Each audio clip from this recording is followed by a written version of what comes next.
लोकसभा चुनाव के लिए उत्तर प्रदेश में संग्राम छिड़ा हुआ है। लड़ाई भाजपा के जनसंपर्क अभियान बनाम सपा के सॉफ्ट हिंदुत्व कार्ड वाली है। लेकिन कौन किस पर भारी पड़ेगा, ये सवाल बड़ा है।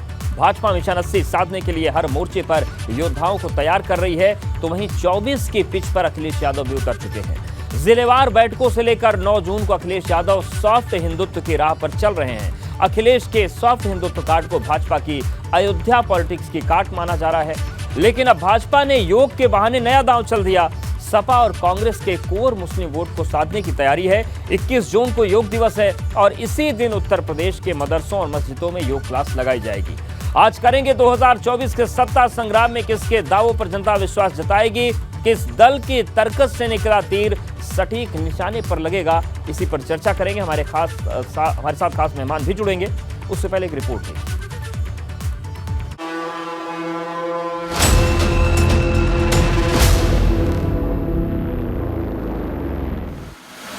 लोकसभा चुनाव की लड़ाई, हर मोर्चे पर सियासी पारा हाई।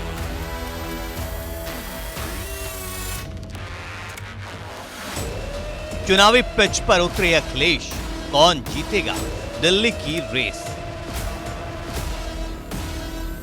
उनके दिन अब समाप्त हो गए। अखिलेश यादव इसीलिए हैं क्योंकि उनके पिताजी ने एक पार्टी खड़ा की, तो ये पार्टी हो गई अब मुलायम सिंह यादव के परिवार की। अब वो नहीं चाहिए। अल्पसंख्यक को भाजपा से जोड़ने की तैयारी, योग के बहाने दांव भारी। उनके बीच चर्चा करना और उनको पार्टी के साथ जोड़ना, इस कार्यक्रम को हम जो हमारा महाजनसंपर्क अभियान है, इसमें हमारी कोशिश है कि हम सभी प्रधानमंत्री आवास के लाभार्थियों तक पहुंचे, उनसे संपर्क और उनसे संवाद। उनको महाजनसंपर्क अभियान के तहत जो लगातार सबका साथ, सबका विकास, सबका विश्वास के लिए मोदी जी ने कहा, उसको केवल कहा नहीं, इस बार करके दिखाया। अब मुसलमान मोदी जी और योगी जी MY फैक्टर के साथ हैं। उनका MY फैक्टर अब खराब हो चुका है। अखिलेश की बैठकें जिलेवार, चुनावी हवा को बाहुबली धार।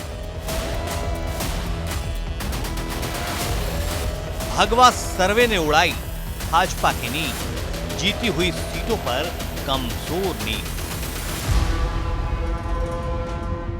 भाजपा का जनसंपर्क अभियान, सपा का सॉफ्ट हिंदुत्व कार्ड।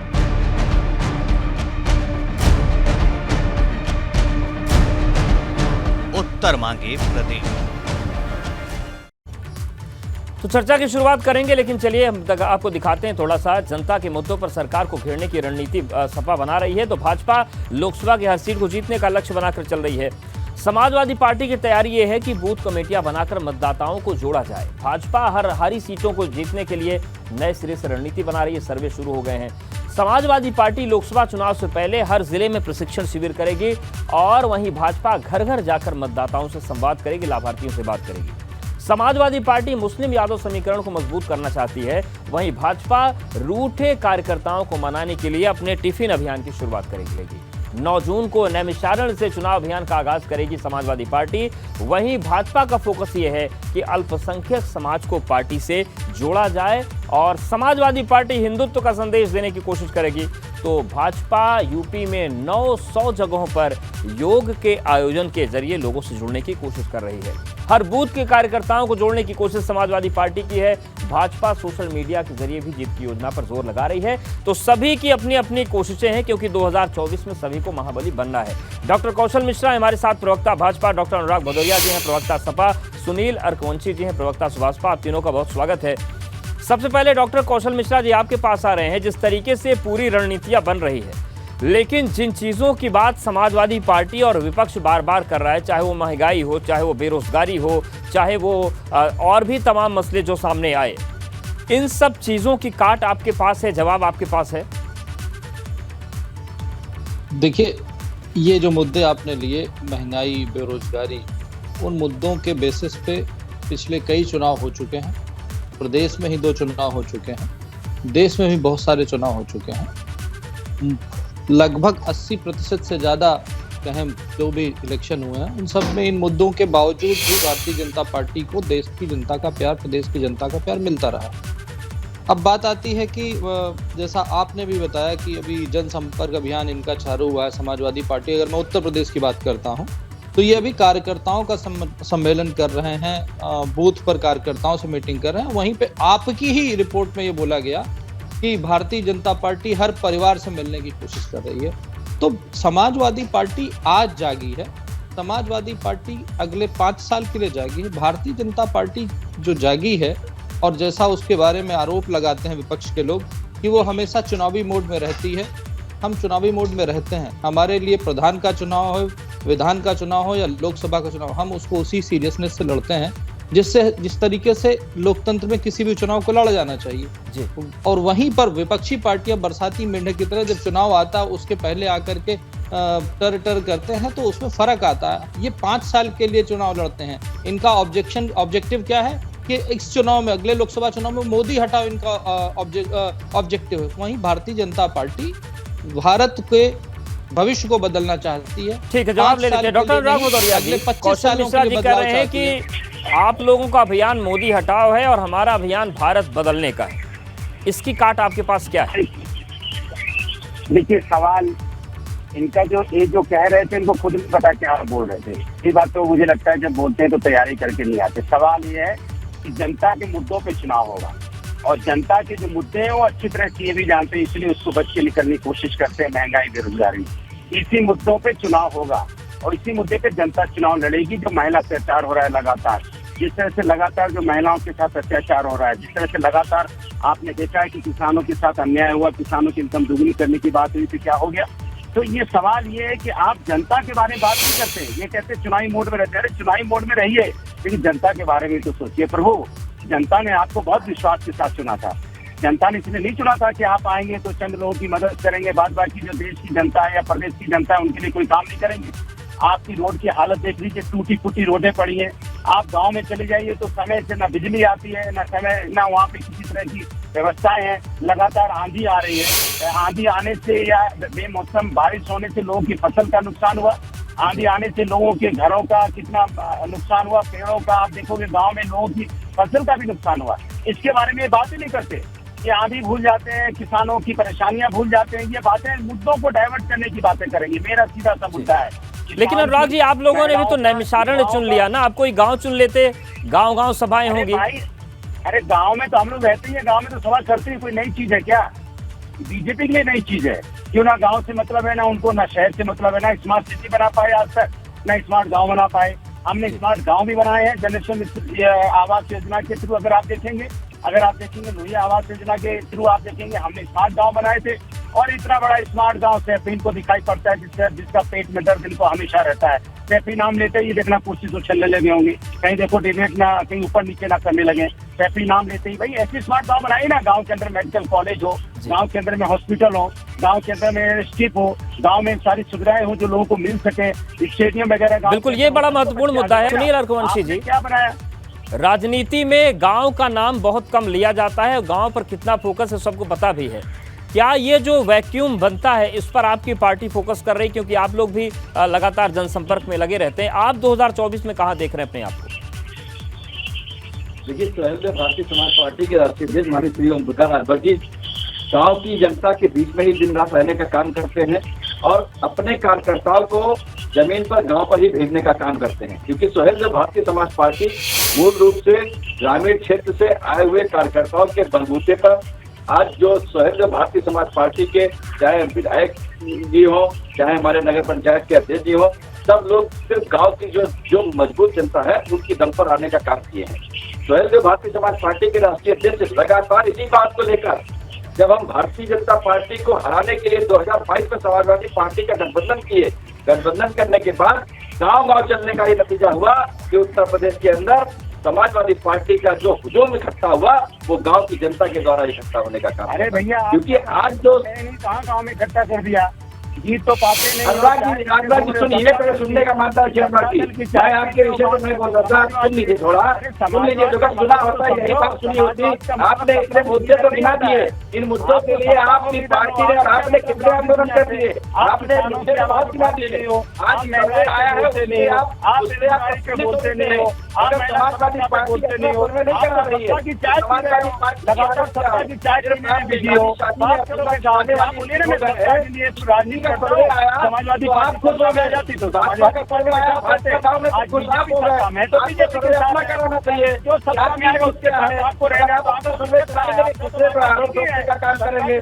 दिक्कत तो यही है, आप अपनी काम करने का काम करते हैं, तो जनता बात करने का काम नहीं करते, जनता के साथ आप दूसरे का दूसरे का काम नहीं करोगे, तब तक आपको इसी तरीके से लगाने का काम करेंगे, क्योंकि आप अपना बाजा बनाने का काम करोगे, आप जनता के नुकसान को की चैनल पर आकर बताने का काम करोगे, अगर उनके लिए आप उसके लिए कितने आंदोलन करने का काम करेंगे, बोलिए आप उत्तर प्रदेश की पार्टी है, अगर आप ठीक है डॉक्टर कौशल मिश्रा जी, जो बात डॉक्टर अनुराग भदौरिया जी उठा रहे थे कि गांव की बात बीजेपी करती नहीं है, गांव में कोई जाता नहीं, तो इससे ये भी सवाल उठ जाता है कि जो सांसदों से अपील की गई थी कि गांव को गोद ले लीजिए, उनकी क्या हालत है, क्या इस पर आप लोग गौर कर रहे हैं? और दूसरी बात, नैमिषारण्य ले जा रही है समाजवादी पार्टी, हिंदुत्व की काट हिंदुत्व से होगी, तो मुसीबत आपके लिए नहीं बढ़ेगी क्या?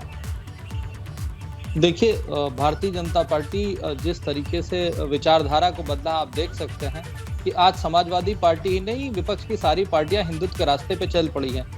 ये हमारी जीत है, ये हमारी जीत है कि ये हमारे रास्ते पे चल गए और हम जैसा चाहते थे वैसा कर लिया। बिना चुनाव हुआ नहीं है, बिना उस चुनाव को जीते हुए ही हमने इनको उस रास्ते पे डाल। अनुराग जी, ये कोई तरीका नहीं होता बीच में इस तरह से, अरे इस तरह से डिबेट नहीं करते अनुराग जी। अरे आप ऐसा बोल रहे हो जैसे कि आपके आने से अरे अनुराग जी, समाजवादी पार्टी ने किया क्या था? गुंडों की पार्टी थी, दंगा करती थी, अब अतीक अहमद जैसे लोगों को टिकट देती थी, हफ्ता वसूली करती थी, रेप होते थे, सफाई में महोत्सव होता था और मुजफ्फरनगर में दंगे होते थे, गुंडों को टिकट दिया जाता था। इसके अलावा किया क्या है? आपने दीपोत्सव बंद किया, रंगोत्सव बंद किया, आपने 84 कोसी परिक्रमा बंद की, आपने राम भक्तों पर गोली चलवाई, आपने हर वो काम किए जो हिंदुत्व के खिलाफ हो, और अब आकर के हिंदुत्व के राह पे चलना तो जनता पहचानती है, जनता बहुत अच्छी तरह से पहचानती है। समाजवादी पार्टी ये समाजवादी पार्टी ये गुलिस्तान की तरह जो रंग बदल रही है और हिंदुत्व का चोला पहनने की कोशिश कर रही है, उत्तर प्रदेश की जनता आपको माफ नहीं करेगी। और सुन लीजिए, जिस तरह से समाजवादी पार्टी को अभी 2 इलेक्शन में प्रदेश की जनता ने आईना दिखाया है, उसी तरह से दोबारा आईना देखने को मिलेगा, लोकसभा में भी देखना पड़ेगा। ठीक, कौशल जी कुछ चैलेंज दे रहे हैं, एक बार चैलेंज सुन लेते हैं कुछ। अनुराग जी, क्या चैलेंज दे रहे हैं आप? इनको चैलेंज दे रहा हूँ, सिर्फ तांडव सुनाए, बहुत बड़े हिंदू बनते हैं, सुनाइए, मैं सुनाता हूँ, आप सुनाइए, चलिए सुनाइए, मैं गीता सुनाता हूँ, आप गीता सुनाइए, नहीं सुनाइए, सुनाइए, मैं हनुमान चालीसा सुनाता हूँ, आप सुनाइए, चलिए सुनाइए।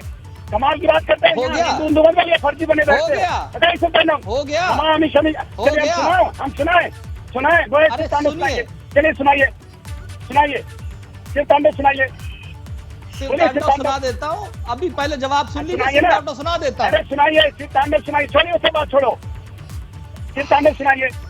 आपको आता जाता जटाटवी गलत प्रभाव पवित्र स्थले गलम विलंबिता भुजंग दुर्गमालिकम डमट डमट डमट वन मन्नाथ डमर व चकार चंद्र तांडवम तनोनम शिवम सोम जटाकटा समरम मालिम पिलिम निर्जरी नुलोली ललरी विराजमान मूर्तनी दगत दगत दगत जलल पटपाव के किशोर चंद्रशेखर रति प्रतिक्षणम धराधर नंदनी विलास बंद बंदोर। अरे कहां तक सुनाओगे? अरे मरसाती मेंढक समाजवादी पार्टी के प्रवक्ता, तो ये जनता को, उत्तर प्रदेश की जनता को अब शिव तांडव सुनने देखिए अनुराग जी, थोड़ा उच्चारण में गड़बड़ी जरूर हुई, लेकिन उन्होंने सुना दिया, याद है उनको तांडव स्तोत्र। अनुराग जी एक मिनट सुन लीजिए, यहाँ पर जाकर के, यहाँ पर आकर के आप अपने आप को ढोंगी राम भक्त और हिंदू भक्त बनाने की कोशिश कर रहे हैं। जाकर के पहले अपने पुराने पाप धुलिए, आप जाकर के अपने पुराने पाप धुलिए, फिर आकर के मेरे इम्तिहान लेने की कोशिश कीजिएगा। आप अरे साहब, आप मेरे को मैं बता दो, मैं यहाँ पर आकर के आपके हिसाब से भाषण करने नहीं आया हूँ, ना ही प्रदेश की जनता को मैं ठीक है, आप दोनों के पास आएंगे, सुनील रघुवंशी जी बने, उनके पास भी जाएंगे, और सवाल यही कि 2024 की जो राजनीति साधी जा रही है, किस तरीके से ये पूरा आगे बढ़ेगा, और जो सॉफ्ट हिंदुत्व की बात आ रही है, ये कितनी असरदार होगी। बात हो रही है 2024 की, और बात हो रही है हिंदुत्व कार्ड की। सुनील रघुवंशी जी, आपने डॉक्टर कौशल जी को सुना, डॉक्टर अनुराग जी को भी सुना, ये जो हिंदुत्व की बातें हैं, इसका कितना असर आप समझते हैं, और क्या इस फ्रंट पर आप लोग भी काम कर रहे हैं? क्योंकि धर्म से बड़ा तो कुछ है नहीं, और धर्म के नाम पर जनता कैसे भावनाओं में बहती है ये भी छिपा नहीं है राजनीतिज्ञों से। नहीं देखिए अध्यक्ष जी, हिंदुत्व के कार्ड खेलने का कोई मतलब नहीं। हम लोग हिंदुत्व पर हैं, हिंदुत्व में अब राजनीतिक दल होने के नाते हमारे पास सभी जाति धर्म के लोग हैं, सभी समुदाय के लोग हैं। आज सबसे बड़ी जरूरत है उत्तर प्रदेश के अंदर महंगाई कैसे कम हो। आज उत्तर प्रदेश के अंदर जो अभी पिछले वर्ष का जो हिस्सेदारी लूटी गई, इसके ऊपर काम कैसे हो, इसके ऊपर खाली टीवी चैनल बैठकर आकर नहीं, इसके लिए आंदोलन कैसे करना पड़ेगा, इस पर बात नहीं होगी। आज सदन में माननीय राष्ट्रीय अध्यक्ष श्री ओम प्रकाश राजभर जी कई बार न्याय समिति की रिपोर्ट को लेकर सरकार तक को छोड़ने का काम किया। न्याय समिति की रिपोर्ट कैसे लागू हो, इस पर काम कैसे हो, इस पर बात नहीं हुई। दूसरे की पिच पर अपनी बात डालने से अच्छा है। आज लोकसभा का चुनाव आने वाला है, तो इस लोकसभा के चुनाव में उत्तर प्रदेश के दल कौन से मजबूत है, उन दलों को एक कैसे करा जाए। आज भारतीय जनता पार्टी से लड़ने की बात कर रहे हो, कांग्रेस के पास वोट है, बहुजन समाज पार्टी के पास वोट है, आप इनसे बात नहीं कर। अच्छा सुनील जी, अनुराग जी कह रहे हैं कि आप लोग जाके आपके जो अध्यक्ष हैं बीजेपी की चाय पी आते हैं, आप लोग बीजेपी की भाषा बोलते हैं। तो आप बीजेपी नहीं तो बीजेपी की चाय तो माननीय रामगोपाल यादव जी पीने जाते हैं। रामगोपाल यादव जी काम के लिए गए थे, ये भी बताया ना। रामगोपाल यादव जब गए थे तब आप बताइए काम के लिए गए थे। आज राष्ट्रीय अनुराग जी वो कह रहे हैं कि बीजेपी की चाय तो रामगोपाल यादव जी भी पी आते हैं, चाय पीने में क्या दिक्कत है? अनुराग जी चाय इसलिए पीते हैं क्योंकि ये बीजेपी के खिलाफ बोलने की ना इनकी हैसियत है ना इनकी औकात है। ये चाय इसलिए पीते हैं क्योंकि अपने आप को बीजेपी के खिलाफ बोलना ना पड़े। ये ना प्रदर्शन करते हैं ना बीजेपी के खिलाफ बोलने की हिम्मत दिखाते हैं। ये सब सत्ता की मलाई करते हैं। जनता के साथ खड़े होने का काम प्रदर्शन किया, महंगाई बेरोजगारी के साथ प्रदर्शन किया, बताइए ना। आप कितनी बार बोला तो निकलती है आपके नेता की आवाज तो निकलती नहीं है। आपके नेता के लोगों के नेता तो बढ़िया आराम से फरमाने वाले नेता, बढ़िया आराम से घूमने वाले, लेना देना का काम नहीं कर रहे। बीजेपी की है, उनके साथ करने का काम करते हैं। घूम घूम के चाय, वो तो घूम घूम के चाय पीते हैं, एक आध जगह थोड़ी पीते, घूम घूम के। सत्ता दल में भी घूम घूम के मंत्रियों की चाय पीना, ठीक बात है। घूम घूम के कभी यहाँ कभी ये मंत्री कभी वो मंत्री, और अपना काम बनाना। ठीक है, जब चाय की बात आई है तो डॉक्टर कौशल मिश्रा जी, पिछली बार चाय पर चर्चा 2014 में देखने को मिली और तमाम चुनाव में चाय पर बहुत चर्चा हुई, लेकिन इस बार टिफिन उठानी पड़ रही है। कार्यकर्ताओं की नाराजगी इतनी बढ़ गई है आपकी, ये संकट तो नहीं बन जाएगा? क्योंकि अपने नाराज हो जाए तो विपक्ष से ज्यादा चुनौती देते हैं।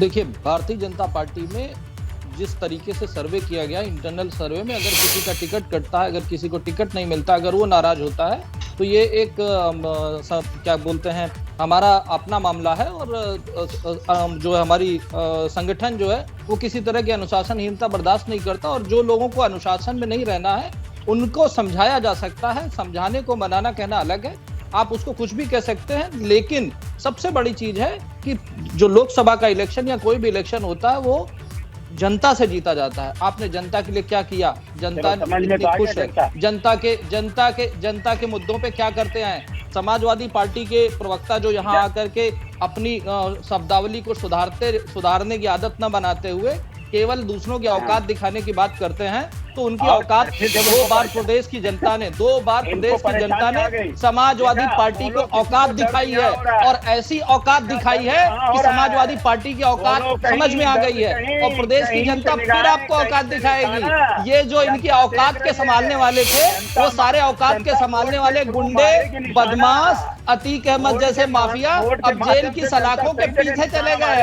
अब औकात समझ में आ रही है, अब औकात समझ में आ रही है। आपको अपने शब्दों का चयन करना नहीं आता है, और आपको दूसरे की औकात, अरे पहले समाजवादी पार्टी की औकात बचाइए, अपनी औकात बचाइए, उसके बाद बताइए औकात की बात करते हैं। आपने सिर्फ यही नहीं, अभी हमारे दूसरे मित्र बोले तो उनको भी औकात दिखा रहे हैं। अरे समाजवादी पार्टी कितनी बार औकात दिखाएगी? जनता औकात दिखाती है, आप नहीं दिखाते हैं, जनता औकात दिखाती है, और आपको जनता ने औकात दिखा दी है।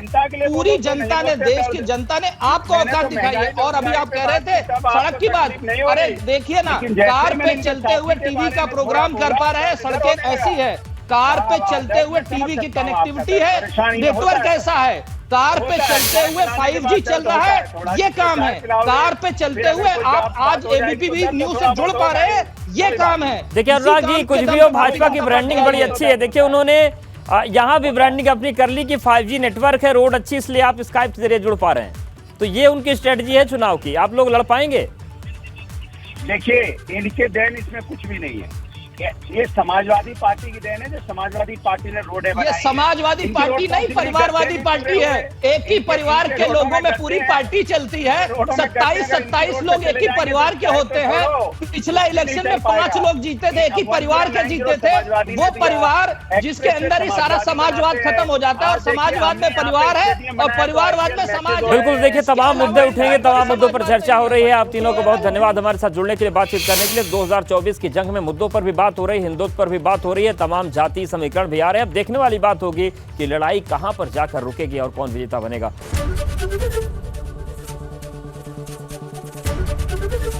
एबीपी गंगा, खबर आपकी, जुबान आपकी।